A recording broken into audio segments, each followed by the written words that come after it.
Greetings, Minecrafters, and welcome to another Minecraft discussion today. My name is Kimberly Quinn, and I'm excited to kind of roll over our kryptonite talk into, first we had figuring it out. You got to know what it is. Like we talked about it. You can't do what you don't know kind of thing. And then once we become aware, we become responsible. And it's kind of like that first clue is a big one, right? So this chat is a continuation, but this one is about talking back to your kryptonite, which you can't do until you figure out what it is, right? So I shared with you that for most of my adult life, until that situation happened I'm still in my 50s, but a while ago, I was very self-aware about having certain abandonment issues. In the last video, I won't repeat all that. There are lots of ways to be abandoned, lots and lots of ways. Some of them intentional, some of them not. Example, unintentional, dying, right? So when a parent dies or something, and I was so convinced, and I was right, there was abandonment, but if I really dug deeper, and so this thing that happened at one of my professional places, one of my professional workplaces, quite a while ago, when somebody I knew well, who I liked, said something that was unkind, I guess is the best way to put it, because he knew that that it was something that would bother me. So the intention was there. So that was hurtful. And mostly this person was really good to me. And I haven't seen them in a long time. I still like them. I have respect for them. We're all a mixed bag. And as I mentioned in the last video, I'm not into like the whole blaming thing. You never know where someone is. And I said they really are a good person. The good people say hurtful things sometimes, right? And so I'm fine with at this point. And where I was going with that was getting down to it, so to dig deeper. So a very close cousin to abandonment is rejection. And it wasn't until that person said that to me that I realized that it was even deeper. It's a deeper archaeological dig than abandonment. And not just rejection like from jobs or getting into college, things like that. That wasn't my thing. It was social groups. It was the message of, no matter what you do, it won't be enough. You're not going to fit in with us. We don't want you. Okay? And that's the message I heard in that particular situation.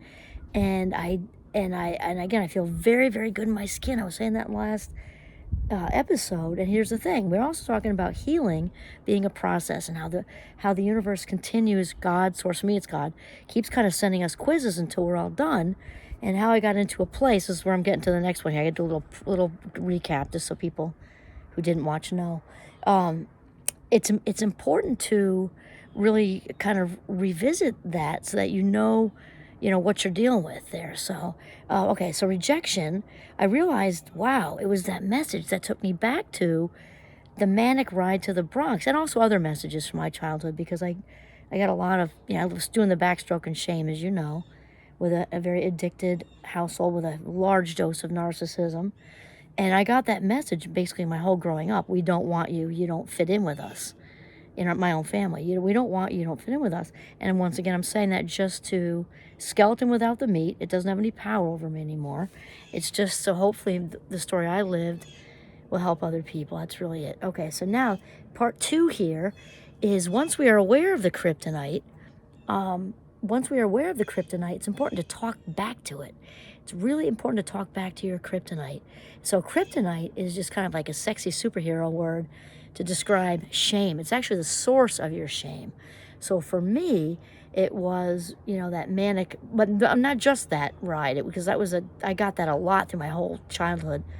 The not fitting in, we don't want you thing, yeah. So, however, the sort of pinnacle of that was when, the manic ride to the Bronx. My mother kind of was just all manic-y with the loud music and everything, telling me I should have been an abortion and how much easier life would be without me, blah, blah, blah. So all of that, obviously, at 57, I know that was all about her, and I'd like to think people do the best they can, and they've been released with love and kindness, yada, yada, yada. However, it's amazing how when you feel like you've arrived, and we talk about healing, isn't like when you don't like, you're not like healed and then it's like getting off at a bus stop and you're done. It doesn't work like that. And even though I feel phenomenal in my skin right now, I can do the boundary thing, say no, blah, blah, blah, I know who I am. I know what I stand for, all that stuff. I realized that I had another quiz to pass. I had another quiz to pass because I might have been 97, 98% there, thinking I was all done. I had just like not much to go, but just a little bit. And so that 2% happened on that day. It's actually more than one day, but it was in a close range of a couple of months. And then a couple of just statements that were just not nice from that colleague. And I thought, wow. And so at the time, I went on a lot of walks, blah, blah, blah, blah, blah, and I was really trying to figure it out. And it came down to that very raw situation of not feeling like I fit in my own family and the old "I don't want you," theme, kind of thing. And so that just took me, it really took me for a spin. I did that, I'm usually over something in like 5 seconds in most situations.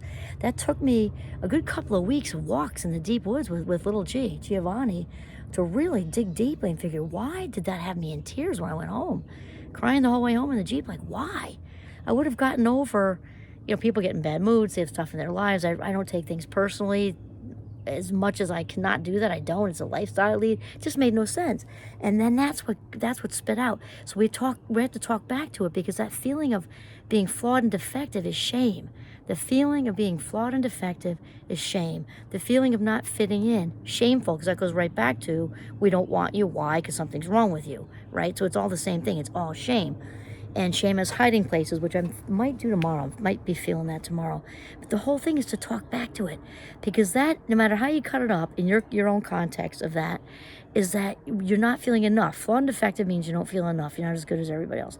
No matter what you do, it isn't going to matter, because you're not as good as everybody else. So it's so important to talk back to that, because we came in this world with nothing. Hate to break it to everybody, but we're going to leave with nothing, and showed up in our nakedness, leaving in our nakedness. How it is. I mean, they might dress up the course, but basically we're coming in as energy, we're leaving as energy with nothing attached, which means all we have is what we have, and that our spirits are perfect exactly as they are. Remember, we are spiritual beings having a human experience. We're learning to work things out. There is no such thing as a failure, because we are humans. Spiritual beings in human bodies making mistakes, of course, and those mistakes aren't. That isn't. What did I just say? Kind of like going back on that. There's no such thing as a mistake. I just had to label that. And no such thing as failure, because we are people producing results with our behaviors. So this is just how we learn to redirect. And the universe, God, redirects us back on the path. We are enough exactly as we are. And here's the thing. This comes right back to gratitude, because we need to realize that we are perfectly imperfect. I think I saw that on a t-shirt in Disney World. Actually, it's coming to me right now. We are perfectly imperfect. And until we become okay with and grateful for us exactly as we are in our bodies, regardless of how much you weigh, how tall you are, if all your limbs are working, if you can see or hear, or any of these other differences, that learning differences, mental health differences, everything, until we are just accepting of who we are exactly how we are with gratitude. Thank you. Thank you that I can see. Thank you that I can hear. Thank you that my spine's intact. Thank you that my limbs work. And if that isn't true all for you, thank you that I have one arm or leg that works. We saw some people with physical limitations all over the place down in Disney World, and being thankful for what we have. Because here's the thing, is the universe, God isn't going to send you any more until you're grateful for what you already have, because the universe is saying, like, what's the point? They're not grateful. They might be out of a job, but they can see and hear and touch and taste and walk, and they have arms to hug people with. Like, until we are really accepting of all that, it really doesn't get better for us in that way, as far as being able to talk back to the kryptonite. So when we can say all that stuff, we can talk back to the kryptonite, look in the mirror and say, I love you exactly as you are, with glasses, bald, with whatever, with ADHD, Fast Mind Club, with a missing leg, with whatever. I love you exactly as you are. And fill yourself up with that. And we've got to believe it. Just feel that and believe it. And also the whole thing to heal the inner child, right, is that anything that happened to you as a child wasn't your fault. Not your fault. And it's very good to acknowledge that too. Because the minute we can release Release any guilt, useless waste of emotion. Release that shame. Just give it right back to the source. I'm not saying calling a dysfunctional parent and saying, here you go. I'm talking about doing some prayer or meditation, whatever works for you. A good vibe, little ritual of your own, and release all of that. Talk back to that shame. Another thing to do, if you're not quite there with that yet, is to seek higher ground, which I still do just as a routine. I call my rooftop friend, my husband definitely right away. I get on the phone with my rooftop friend and talk through some of that. In fact, I did with that particular situation, both my husband and my rooftop friend. And it means to get on higher ground and have somebody also remind you of how amazing you are. It's very important not to ingest somebody else's shame, because that's a projection. That's coming from their own insecurities, their own whatever. Not to ingest their projection of shame or whatever it is, and to just put that force field up and seek higher ground. Seek higher ground and then release. That's it. Talk back to the kryptonite. I love me exactly as I am. I am enough with my perfectly imperfect self. I am enough. This is Kimberly Quinn signing off from the beautiful, also very steamy, Northern Vermont. Have a mindful day.